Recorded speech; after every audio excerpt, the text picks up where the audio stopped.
Hello and welcome. We're so happy to have you listening. We're certified health coaches who met in the executive coaching graduate program at Georgetown University in 2019. I'm Kit Noonan. And I'm Kaelynn Serena Stanton. Together, we're the heart of Soulfull Wellness. And once you joined, together became the Soulfull Society, a group of like-minded folks on a journey to live as even better versions of ourselves.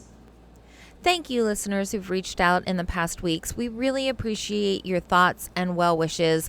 They mean so much in this not easy time for myself and for Kaelynn.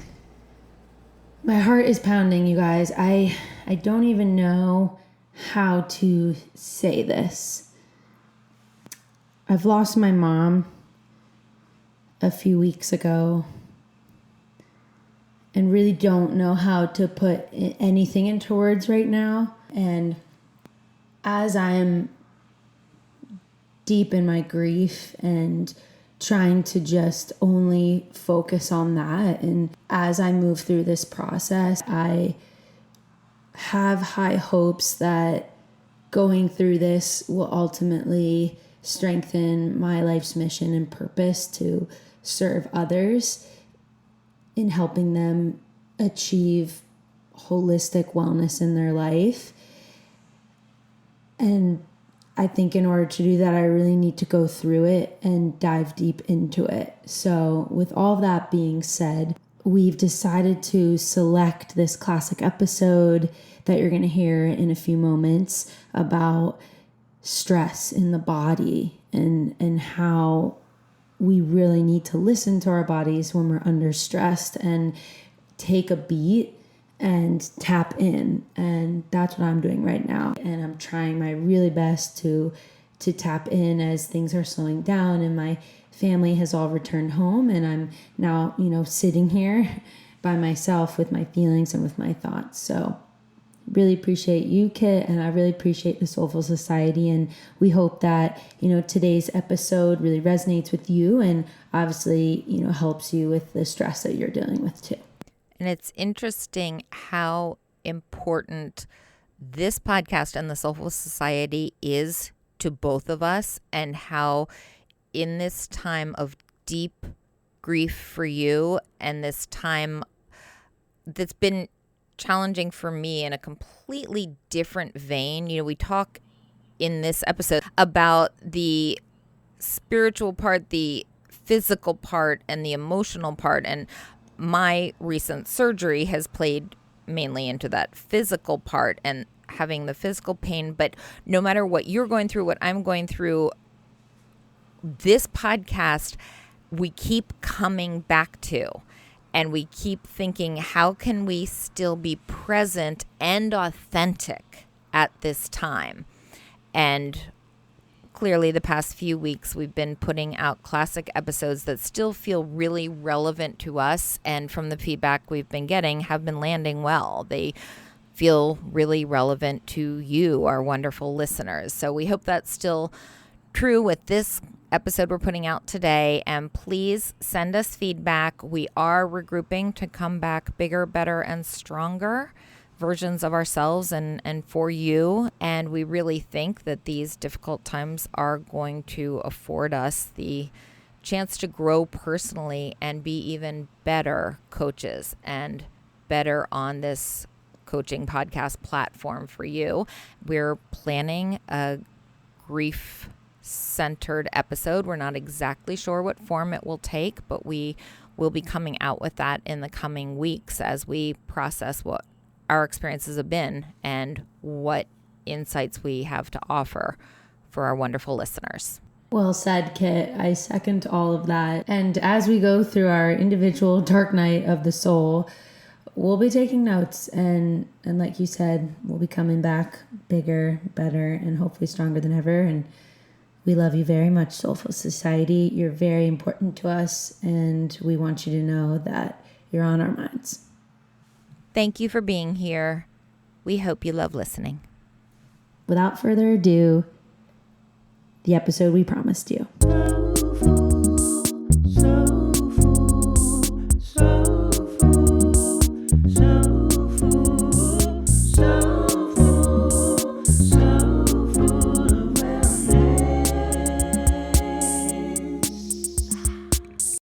Stress is pervasive. She's not going anywhere, and certainly the majority of us are not going to drop out of the rat race to become monks and meditate all day. Sounds peaceful, sounds amazing, but simply not realistic. When stress talks, you need to listen. Okay, so stress actually sneaks in very often silently. So today we're talking about how your mind and your body help you out by signaling that you are under stress. An important reminder is stress will not derail you on your wellness journey. I know I often get afraid of that when I fall off the horse, have a setback, or a big stressor in my life. Stress is a part of your wellness journey. So hopefully that's a good reframe for you as you navigate this episode with us. We're going to tell you 5 signals that your mind sends you, 12 from your body, and 5 behaviors to keep an eye out for. Some stress is really obvious and really necessary, and some stress is even healthy, the stress that gets you moving when you need to be moving. But we're talking today about the sneaky stressors, the ones that creep in kind of insidiously so we don't notice them so much. And when we do notice them, we think, yeah, I got that all under control. So then they start growing and then they get bigger and then they're really impacting us. And maybe it should seem obvious, but it's not. So 5 signals your mind sends: significant anxiety, sadness, overthinking, your moods change quickly, and you have poor concentration.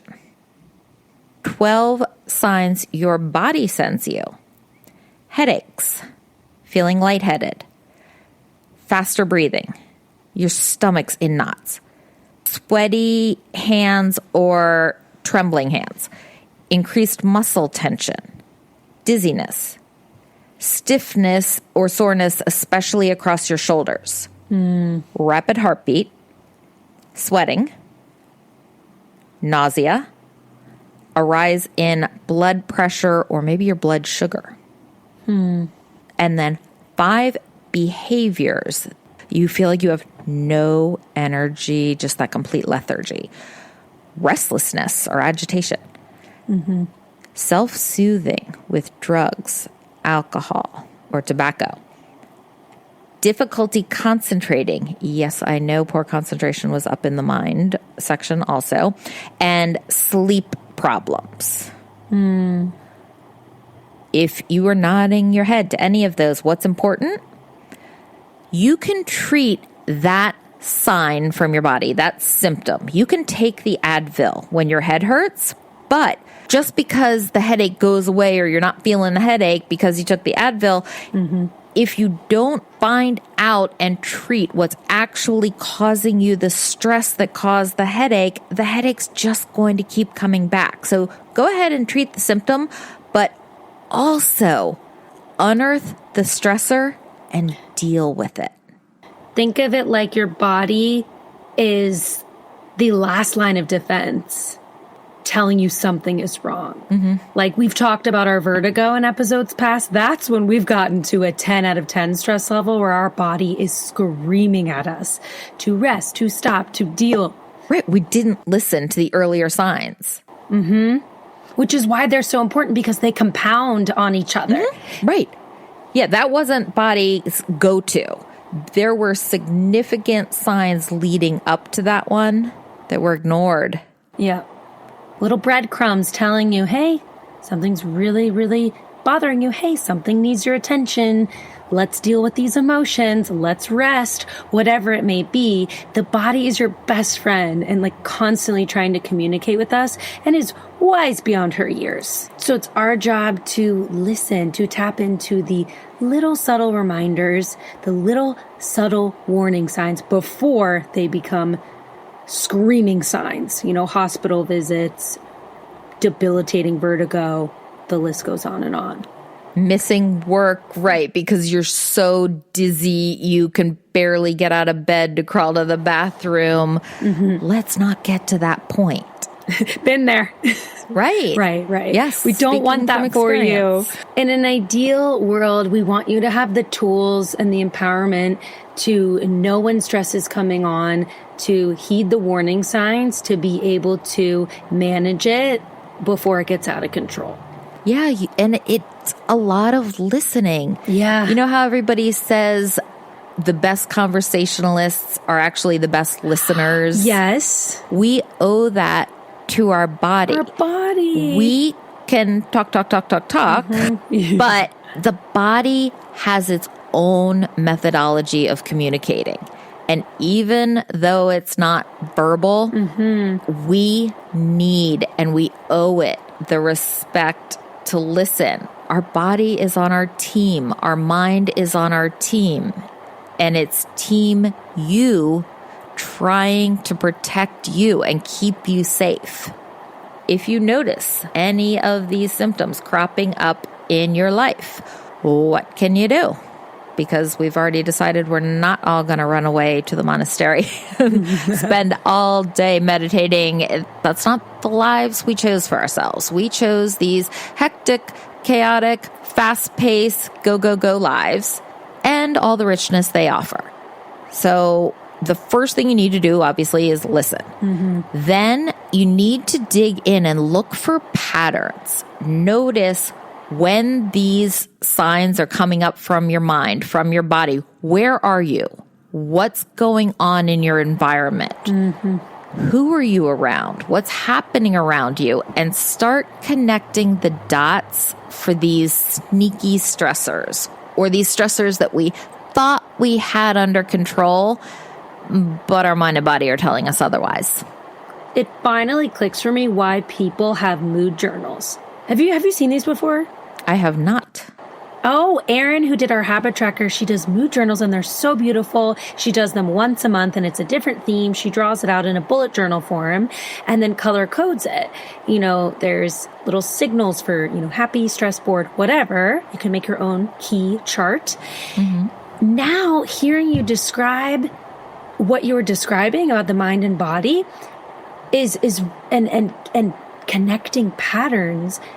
That's why someone might opt for a mood journal, so that they can be able to tap in. What pattern am I observing? Every Tuesday, looks like most Tuesdays, I seem to be in a funk. What's going on Tuesdays? Is it dinner with your parents? Is it the weekly chat with your boss? Is it like I'm just trying to make up what could possibly be something that you don't realize is actually stressing you the hell out?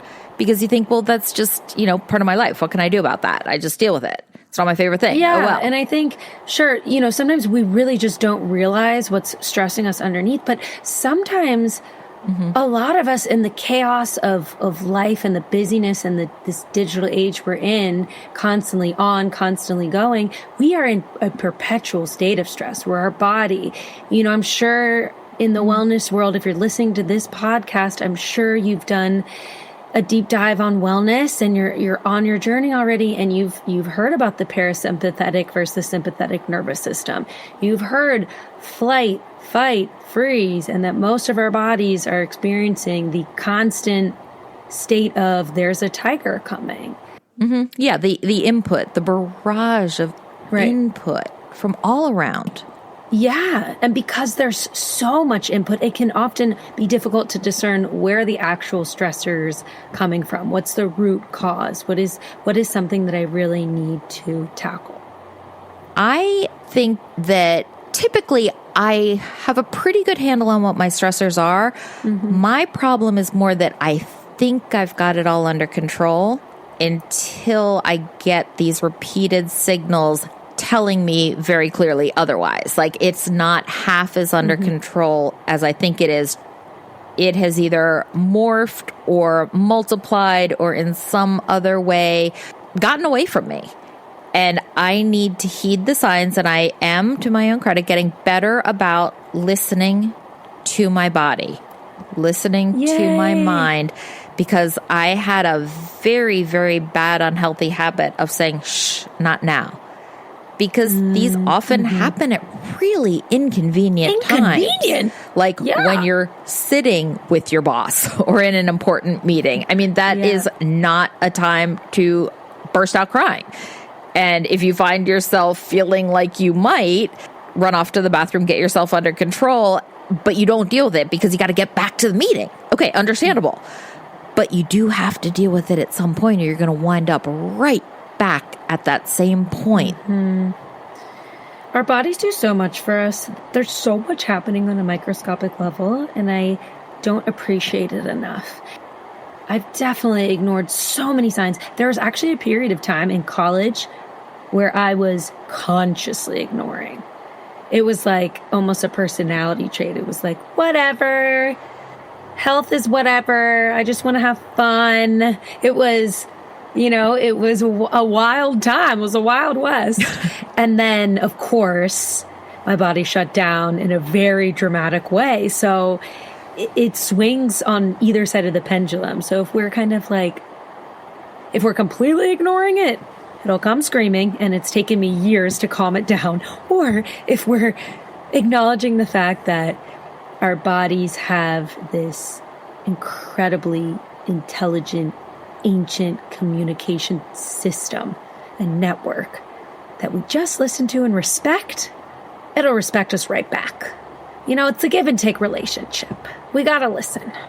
Definitely. And don't be too hard on yourself, because I venture to guess everyone has been in very similar situations, especially when you're young and you haven't encountered the body really getting to the point where it can no longer function. And it's not that the body's not on your team. It's totally on your team. It can only take so much. And when you hit that point, if you ever hit that point, you've damaged the relationship. Like, talk about mutual trust I know about that. And respect. It's gone. And you don't know if you can trust, you want to, but it's already broken to a point that you have to rebuild. So we're advocating, if you haven't let it get to that point, don't. That's why we took the time to read out what might sound like really obvious signs, but sometimes hearing it, even though you're thinking, you're telling me feeling anxious is a sign I might be stressed, Kit. Yes, because sometimes you need to hear it and connect some dots for yourself and realize, wow, I really have been in denial, or I have been faking being more okay than I really am. Maybe it is time for me to sit down and do a little of the hard work, the uncomfortable work, so that in the end, I stay healthy, I stay well, and I'm able to do what I want to do in life and feel happy. And I will add, if you are on the other side of the pendulum, where you've broken down, your relationship with your body is completely broken down and in the ground,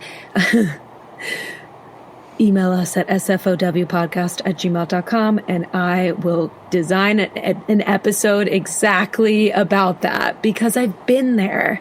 And frankly, I'm still on that journey, even though I've come so far. So completely can understand where you're coming from there.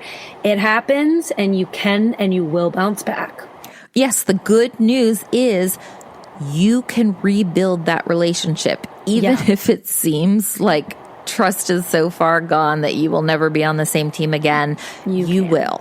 You will. But you have to actively take the steps and do the work to make that happen. Okay, let's talk about the mind signs. I know we've talked a little bit about the body signs. So the mind, this is really interesting, because moods that can change quickly. Like, I want to start there. I've been experiencing that lately, just in moving and buying a house. It's such a wonderful, positive stress, but it also just frankly stresses me out, you guys. Like, I don't like living in an unsettled situation, especially as an imperfectionist. Living in the middle of a project is like, my nightmare. Yeah, a really scary place to be. Yeah. and the challenge it is to make decisions. I know we talked last week about perfectionism and indecisiveness. So it's just a whole bunch of stress. It's like if you were baking a stress cake, I think I understand why moving is a big life stressor, even though it's usually positive. So moods changing quickly. I call this like my teenage self. So we all have an inner child, right? We've talked about that on many episodes. We all have an inner teen too. And the way I relate to mine is when I'm having those crazy mood swings. And that is really hidden, unaddressed anxiety. That's a really interesting way to think about it, because your teenage years are stressful in their own right. Not the adulting stresses, but the hormones rampaging through your system, new feelings, new emotions, like all that unsettled stuff that comes in the changes of the teenage years. So different reasons, but similar ways of feeling. I get that correlation. You get me. So what would you say for people who are listening now to what their mind's telling them and realizing, hey, I kind of am doing that rapid mood changey thing lately? I would say that's another sign that you need to slow down and take a step back and evaluate your self-care routine. Okay. For me, I usually can trace it back to there's not enough time that I'm focusing on relaxing and calming down my nervous system. So I start to pull tools from my toolbox that I know calm me down. Like even just brewing a cup of tea or taking a lavender soak salt bath or doing 20 minutes of yoga or journaling. So giving yourself a timeout. Exactly. Yeah. It's like an inner teenage timeout. It's like, hey, have you just... It's not even sitting with your feelings, although sometimes feelings will come out when you're in the bath or you're journaling. It really is just, all right, you need to unplug and recharge. You need to remove the technology and add in something that's grounding. That sounds like a wonderful way to start rebuilding that relationship with yourself, by giving yourself this time to say, okay, I'm going to sit peacefully and think or journal, and all you repressed thoughts that I had to push down in the moment because it wasn't the right time or the place, you now have your opportunity. Surface. Let's look at you. Let's process you. Yes, the most profound downloads and growth we get is in solitude. Always, always. And so if we're not purposely putting that time and scheduling that time, then at least in my experience, then the feelings just come out as mood swings.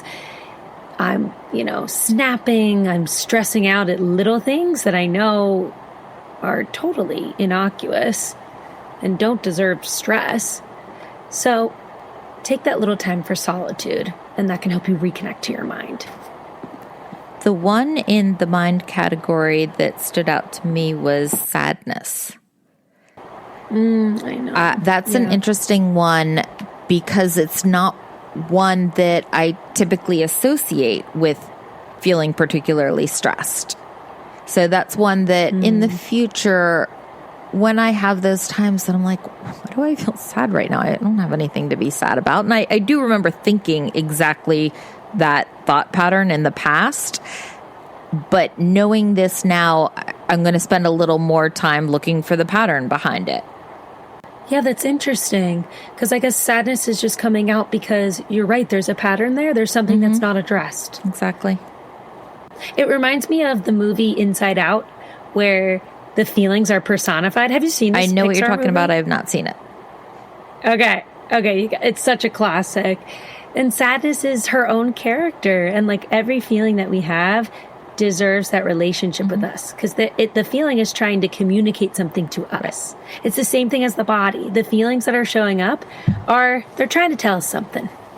Something needs our attention. Right. And we can't get rid of the ones that we don't like, that are uncomfortable. Unfortunately. You can't just say like, oh no, sadness, you can't live here. once again, it goes back to it's part of life. If we could get rid of it and never have to experience it, deal with it, great. But that's not the life we live. Mm-hmm. For overthinking, that's a classic. Mm-hmm. A classic symptom of being stressed, because if you think of the opposite, you think about intuition and quieting the mind. And I would say like the best tools for that are anything that grounds you, whether it's physically putting your feet in the dirt, in the sand, wherever, or if it's, a particular movement, if it's dancing, if it's journaling. It's kind of essentially about uncovering what self-care practices work for you. Yes. With overthinking, as you're describing, anything to break the pattern, because the overthinking will often become a cycle. Mm-hmm. The same thoughts just looping through with maybe slight changes so they're disguised as a new thought, but really they're not. Just break the cycle. Do something, mm-hmm. Dance, move, get outside. I always tell myself when something's bugging me, like the song that gets stuck in your head, I always think, well, here's the upside to ADHD. As soon as the next thing pops into my brain, this one will be gone. All I need to do is stop seeing the reminder or hearing the reminder. Yeah. Give it 10 minutes. I won't remember this was driving me nuts. So true. When I think of overthinking, I think of in the head and flighty and heady. And so the opposite is grounded, earth. Yes. Rooted. And flowing. Like overthinking is this weird, chunky, mechanical, circular. So to wrap it up with behaviors, no energy as a sign of stress makes me realize how stressed I've been. Well, you have no energy because you had all the energy until you wasted it on these not helpful, not useful, sometimes unhealthy things. And so that energy did get used, just not for anything productive. So, of course, you have none left. Right. It got used up during the overthinking. It got used up when your gut started to digest things slower because you're stressed out. And so, like, all the systems are interconnected. Mm-hmm. That's what we mean when we talk about holistic wellness, like the whole person, mind, body, spirit. So look out for a sign from each category, I would say, because stress isn't just going to pick one. She's going to attack you with mind, body, spirit symptoms. I have a word about the self-soothing or the bad habits, the masking habits, like the drug, alcohol, tobacco, sex. Okay, people use them because they are super, super effective in the immediate, short term. Mm-hmm. The problem with them is they don't solve anything. So when you wake up hungover the next day, all the stresses are still there. All the problems that caused you to need that escape when you just couldn't deal anymore and you're like, I don't care, just get me out of here. It's still there. All of us on our wellness journeys, we have two different bags of tools. One's full of healthy things that might take a little longer to be effective. They might require a little more effort, but in the end, they're going to work better and be good for us. And in the other bag are these unhealthy ones that are so tempting because they're quick and they're easy and damn do they work in the moment. But ultimately, you're at least where you started if you didn't just go and make everything even worse. So in those moments, it's really just a matter of consciously choosing, ultimately, what do I want for myself and what do I need for myself, and saying, tempting as it is, I'm not digging into that unhealthy bag of tools. I'm going to go with the healthy. I'm going to do the work and I'm going to feel good about myself. So as we wrap up, we want to remind you what's important is treat the sign, but also treat the stressor. Dig in, get curious. Your mind, your body, and your behaviors are communicating with you. When you recognize the signs of stress, you can go into your healthy tool belt and fix the problem. Thanks for joining us for another week of Wellness Goodness. If you liked this episode, share it with a friend. That's how the Soulfull Society continues to grow. Huge soulful hugs to all of you. Thank you for listening. Peace, love, and light. Peace, love, and light. The Soulfull Wellness hosts are certified health and wellness coaches. This podcast is intended to inform and entertain listeners on their wellness journey. This podcast is meant to enhance, not replace, listeners' care from doctors, therapists, or other medical providers.